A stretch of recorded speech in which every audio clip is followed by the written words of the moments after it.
Good morning friends, कैसे हो आप सब। आई होप आप सभी अच्छे होंगे।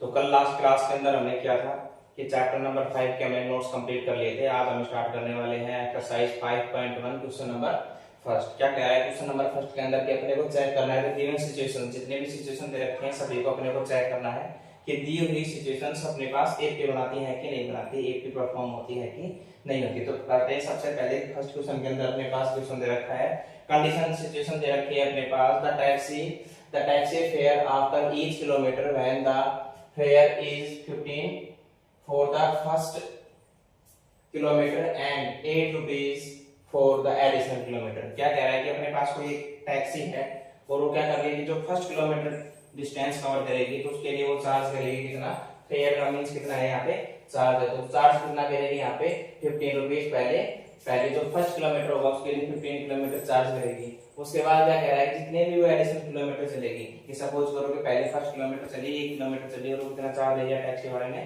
कि 15 रुपीज। उसके बाद वो कह रहा है कि वो 2 किलोमीटर चलेगी तो कितना चार्ज करेंगे 15 प्लस का 8। तो इस सिचुएशन को हम एपी फॉर्म के अंदर कन्वर्ट करेंगे और चेक करेंगे कि एपी परफॉर्म कर रही है कि नहीं कर रही। तो अकॉर्डिंग टू क्वेश्चन स्टार्ट करते हैं यहाँ से आंसर। द चार्ज या फिर fare for first kilometre is equal to 15 rupees. Additional charge कितना है इसका, additional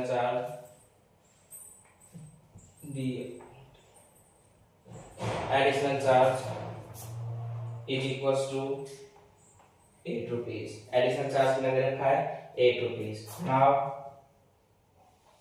charge for 2 kilometres, 2 kilometre का चार्ज कितना होगा बेटा 15 रुपीज प्लस 8 रुपीज, कितना हो गया 23 rupees. Same as this. Now the charge for 3 kilometres, 3 kilometre का चार्ज कितना होगा 23 प्लस एडिशनल चार्ज कितना चलेगा 8 रुपीज, कितना जाएगा 31 रुपीज। ठीक है, सेम एक्सपीरियंस प्रोसेस के अंदर ये चलता रहेगा। हर बार कितना चार्ज ऐड होगा 31 rupees. Now from above we obtain the list of numbers। अपने पास जो लिस्ट ऑफ नंबर्स कितना आ रहा है सब 15 रुपीज,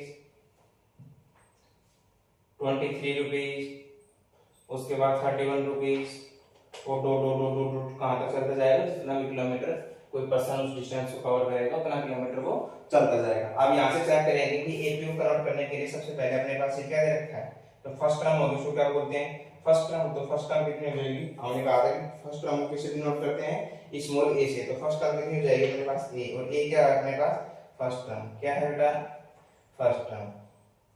ठीक है, सेकंड टर्म कितना है अपने पास ए फर्स्ट टर्म है, उसको a1 से डिनोट कर सकते हैं और सिंगल ए भी बोल सकते हैं। सेकंड टर्म है तो a2 इक्वल्स टू कितना होगा 23 and same as this a3 equals to कितना होगा 31। ओके, अब यहां से हम किसकी वैल्यू चेक करेंगे, d की वैल्यू चेक करते हैं। Sir d equals to, d क्या है कॉमन डिफरेंस, क्या है common difference a2 minus a1। d का फॉर्मूला हमने पढ़ा था नोट्स के अंदर कि जो कॉमन डिफरेंस है उसको कैसे फाइंड करेंगे, a2 माइनस का a1, पहले बाद वाली टर्म माइनस पहले वाली टर्म। a2 की वैल्यू कितनी है यहाँ पे, a2 की वैल्यू कितनी है यहाँ पे 23 माइनस का 15 कितना आएगा 8। सेम एज डी की वैल्यू वो चेक करेंगे a3 minus a2 equals to कितना आएगा 31 माइनस का 23 इक्वल्स टू कितना आएगा 8। दोनों में कॉमन डिफरेंस कितना आ रहा है इक्वल आ रहा है। तो यहाँ पे लिखेंगे यहाँ पे लिखते हैं the common difference between the terms is equal.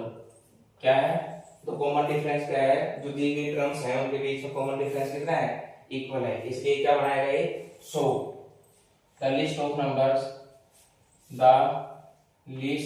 Of numbers is an AP.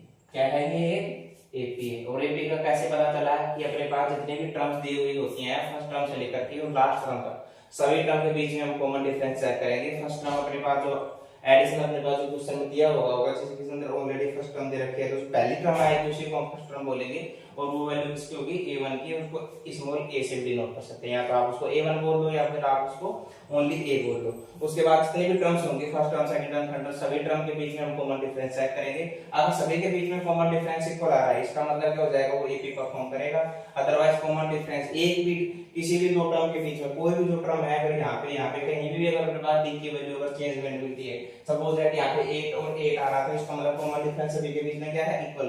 Otherwise common difference कहीं भी अगर अपने को अनइक्वल मिलता है या कुछ अलग वैल्यू आती है डी की तो क्या हो जाएगा? एपी परफॉर्म नहीं करेगी। अगर सभी टर्म्स के बीच में एपी की वैल्यू बिल्कुल इक्वल आ रही है इसका मतलब क्या करेगा? वो कि एपी परफॉर्म करेगा। दी हुई कंडीशन क्या दे रखी है अपने पास? एक एपी परफॉर्म करती है। अब इसी के बाद चलते हैं हम अपनी नेक्स्ट टर्म के ऊपर। नेक्स्ट जो सिचुएशन दे रखी है हम उसको सोल्व करेंगे। एक्सरसाइज 5.1 क्वेश्चन नंबर फर्स्ट का सेकंड क्वेश्चन अपने पास। एक्सरसाइज 5.1 क्वेश्चन नंबर फर्स्ट का सेकंड क्वेश्चन। तो सेकंड सिचुएशन दे रखी है अपने पास, क्या दे रखी है ध्यान दो भी। The amount of air present in a cylinder when a vacuum pump removes 1/4 of air remaining in the cylinder at a time। Condition क्या दे रखी है समझो इसको ध्यान से। क्या कह रहा है कि अपने पास एक सिलेंडर है जिसके अंदर एक हवा भरी हुई है, एक सिलेंडर इसके अंदर हवा भरी हुई है और क्या कह रहा है कि हर बार एक पंप है जो हर बार जो उसके अंदर जितनी भी एयर होगी उसका कितना रिमूव करेगा उसके अंदर से? उसका 1/4 पार्ट रिमूव कर देगा। सपोज करो अपने पास सिलेंडर के अंदर कितनी एयर भरी हुई है, सबसे पहले अपन सपोज करके चलते हैं कि एयर कितनी है उसके अंदर? x एयर भरी हुई है। कितना वॉल्यूम है उसका? x वॉल्यूम है। ठीक है, क्या कह रहा है कि इसके अंदर जितनी भी एयर अब हाल परसेंट के अंदर कितनी एयर है उसके अंदर? x है। वो क्या कह रहा है कि जब उसको पंप रिमूव करेगा तो कितना करेगा? x का 1/4 रिमूव करेगा। तो इसके अंदर से हम रिमूव कर रहे हैं कितना? x का 1/4 रिमूव कर रहे हैं तो उसके अंदर एयर कितना बचेगा? 3/4 x बचेगा। ठीक है, अभी सिलेंडर के अंदर अब एयर कितनी बच रही है? प्रेजेंट के अंदर एयर कितनी हो गई? 3/4। अब वो जब नेक्स्ट उसके अंदर से रिमूव करेगा, जब पंप रिमूव करेगा सिलेंडर के अंदर से तो कितना रिमूव करेगा? 3/4x। प्रेजेंट गेज कितनी थी? एयर कितनी थी उसकी? 3/4x। और कितना रिमूव करेगा? प्रेजेंट एयर का 1/4। तो प्रेजेंट एयर अपने पास 1/4 और प्रेजेंट एयर कितनी हो गई अपने पास? x। तो प्रेजेंट एयर का कितना हो गया? 1/4। हम माइनस करेंगे इसके अंदर से तो 3/4x माइनस 3/16x। ठीक है, इसको हम सोल्व करेंगे तो अपने पास आएगा सर 16x आ गया।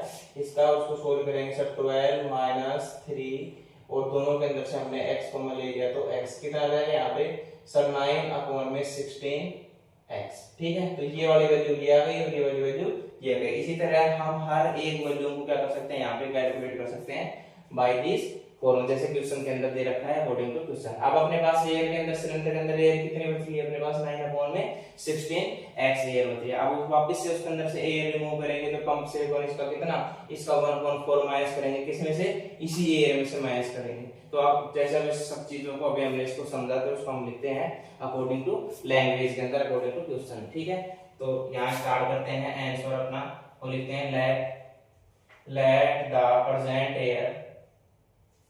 present air in cylinder। Let the present air in cylinder कितना दे रखा है अपने पास present air? हम लेट करके चलते हैं कितनी है उसके अंदर एयर? x है। कितनी है उसके अंदर एयर? x लेके चलते हैं। Now pump remove air at A time. एक बार में कितना रिमूव करेगा? 1/4 of present air present air का कितना? 1/4। now according to question क्या कह रहा है? x। फर्स्ट कंडीशन क्या हो जाएगी इसकी? x माइनस x/4 कितना है अपने पास? 3/4x। सेकंड के अंदर जब वो रिमूव करेगा तो कितना आएगा? 3/4x माइनस 1/4 3/4x कितना है अपने पास? 9/16x। थर्ड के बाद कितना करेगा वो कि sir 9/16 x minus 1/4 9/16 x equal to कितना आएगा, इसको सोल्व करेंगे सर 9/16 एक्स माइनस 9/64 एक्स। इसी को सोल्व करेंगे आगे 64 इसका एलसीएम आएगा कितना आएगा यहाँ से 36 x minus 9 x equals to कितना बचेगा यहाँ पे 27/64 एक्स। अपने पास ये वैल्यू आ गई। अच्छा ये वैल्यू हमने कैलकुलेट कैसे करी, यहाँ भी 64 था यहाँ भी 16 है, दोनों 64 के मल्टीपल है, 16 को 4 से मल्टीप्लाई करेंगे तो अपने पास 64 आता है। इसका मतलब बड़ा नंबर है मल्टीपल कितना हो गया 64। 64 किसका मल्टीपल है 16 का, दोनों में एलसीएम कितना आएगा 64 एलसीएम आएगा। ठीक है 64 को 16 से डिवाइड करेंगे तो कितना आएगा बेटा 4 आएगा, और 4 को 4 से मल्टीप्लाई 4 को 9 से मल्टीप्लाई करेंगे तो कितना आएगा 36 9 4 जा 36, और यहाँ पे 64 को 64 से मल्टीप्लाई करेंगे डिवाइड करेंगे कितना आएगा 1, और जब 1 आएगा तो 1 को 9 से मल्टीप्लाई करेंगे तो कितना बचेगा यहाँ पे 9, और दोनों के साथ मल्टीपल में क्या था x, तो 36 माइनस का 9x करेंगे तो कितना बचेगा अपने पास 27x अपॉन में कितना बचेगा 64। तो अपने पास 3 लिस्ट ऑफ नंबर्स कितना आ गया अपने पास, यहाँ पे अगर हम चेक करते हैं तो अपने पास लिस्ट ऑफ नंबर्स कितना आ गया, लिस्ट ऑफ नंबर्स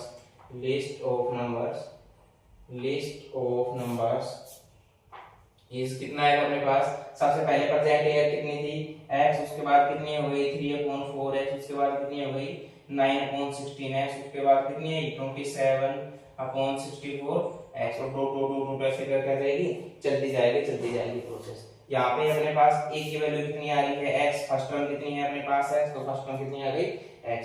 ठीक है सेकंड टर्म कितनी है a2 की वैल्यू कितनी है बेटा 3/4x, और a3 की वैल्यू कितनी है 9/16x।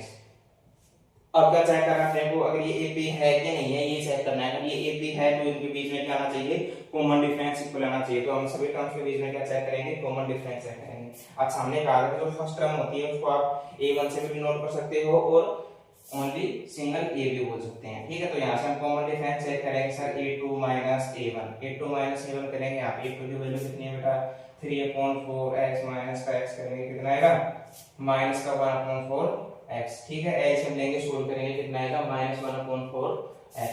इसी तरह हम d की वैल्यू आगे और चेक करते हैं sir A3 minus A2 check करते हैं, तो A3 की वैल्यू कितनी है 9/16x माइनस 3/4x। एलसीएम लेंगे सोल्व करेंगे कितना आएगा बेटा 69x माइनस, और 16 को 4 से डिवाइड करेंगे कितना आएगा 4, और 4 3 से कितना जाएगा बेटा 12x, और इसको सोल्व करेंगे कितना आएगा माइनस का 3/16x। तो यहाँ पे देखो आप d की वैल्यू दोनों क्या आ रही है नॉट इक्वल आ रही है। d की वैल्यू क्या हो गई कॉमन डिफरेंस सभी टर्म्स के बीच में क्या नहीं है इक्वल नहीं है। अगर कॉमन डिफरेंस इक्वल नहीं है तो क्या नहीं होगा ये AP नहीं बनेगी। तो हम यहाँ लिखेंगे द कॉमन डिफरेंस, यहाँ लिखेंगे इसके नीचे लिखेंगे हम the common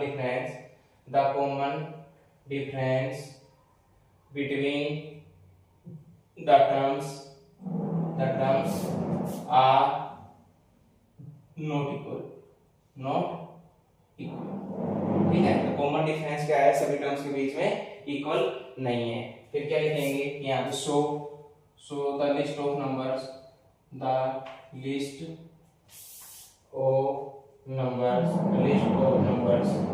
are not in, जो भी अपने पास जो नंबर्स की लिस्ट आ रही है ये वाली जो नंबर की लिस्ट आ रही है क्या नहीं है एपी के अंदर परफॉर्म नहीं है। तो इसी क्वेश्चन को आपने अच्छे से समझ में आया, इसको नोट डाउन कर लीजिएगा स्क्रीनशॉट लेके। और अब चलते हैं हम अपने क्वेश्चन नंबर फर्स्ट की थर्ड सिचुएशन के अंदर क्या दे रखा है अपने पास। ये सेकंड सिचुएशन हमने सोल्व कर लिया, अब हम सोल्व करेंगे क्वेश्चन नंबर फर्स्ट की थर्ड सिचुएशन, जिसके अंदर चेक करेंगे हम एपी है कि नहीं है। अपने पास लिस्ट ऑफ नंबर्स कितना रहा है, यहाँ पे लिस्ट ऑफ नंबर्स आ रहा है 150 200 250 एंड 300। इसको हम आगे चेक करते हैं कि यहाँ पे जो लिस्ट ऑफ नंबर्स है उसके अंदर अपने पास जो फर्स्ट टर्म आ रही है कितनी है 150, तो फर्स्ट टर्म को डिनोट कर सकते हैं A से और A1 से डिनोट कर सकते हैं। यहाँ तो आप इसको A1 बोल दो या फिर A बोल दो। ठीक है तो यहाँ फर्स्ट टर्म की वैल्यू कितनी होगी यहाँ पे 150, सेकंड टर्म कितनी है अपने पास 200, थर्ड टर्म कितनी है अपने पास 250 एंड द फोर्थ टर्म कितनी है अपने पास 300। यहाँ से हम चेक करेंगे, हम सभी टर्म्स के वैल्यू निकाल लिए, फाइंड आउट कर लिए, हम चेक करेंगे common difference between the term. तो कॉमन डिफरेंस चेक करेंगे फर्स्ट टर्म के बीच में, फर्स्ट दो टर्म्स के बीच में कॉमन डिफरेंस चेक करेंगे। तो a2 माइनस का a1, a2 की वैल्यू अपने पास 200 है, a1 की वैल्यू अपने पास 150 है, दोनों को सोल्व आउट करेंगे कितना आएगा 50। इसी तरह और आगे चेक करते हैं, a3 माइनस a2 250 माइनस का 200 इक्वल टू कितना आएगा 50 रुपीज। इसी तरह और आगे चेक करते हैं कि a4 माइनस a3, a4 की वैल्यू अपने पास 300 है, a3 की वैल्यू अपने पास कितनी रखी है 250। अगर दोनों को सोल्व आउट करते हैं तो अपने पास वैल्यू कितनी आ रही है 50 50। तो सभी टर्म्स के बीच में जो कॉमन डिफरेंस आ रहा है सभी के बीच में कितना आ रहा है बेटा 50 50 आ रहा है, सभी के बीच में कॉमन डिफरेंस कितना है इक्वल। अगर कॉमन डिफरेंस अगर इक्वल है तो वो क्या बनाएगी एपी बनाएगी। तो हम यहाँ लिखेंगे अकॉर्डिंग टू क्वेश्चन के अंदर, लैंग्वेज के अंदर अपने को लिखना पड़ेगा the common difference between the terms या बिटवीन द नंबर्स इज क्या दे रखा है अपने पास इक्वल दे रखा है। So the list of numbers, ये जो लिस्ट ऑफ नंबर्स है वो क्या बना रही है इज एन एपी। क्या परफॉर्म करनी है बेटा ये एपी बना रही है। आगे हम चेक करेंगे क्वेश्चन नंबर फर्स्ट की जो फोर्थ जो टर्म है अपने पास, जो फोर्थ क्वेश्चन दे रखा है अपनी फोर्थ जो सिचुएशन दे रखी है उसको सोल्व आउट करेंगे।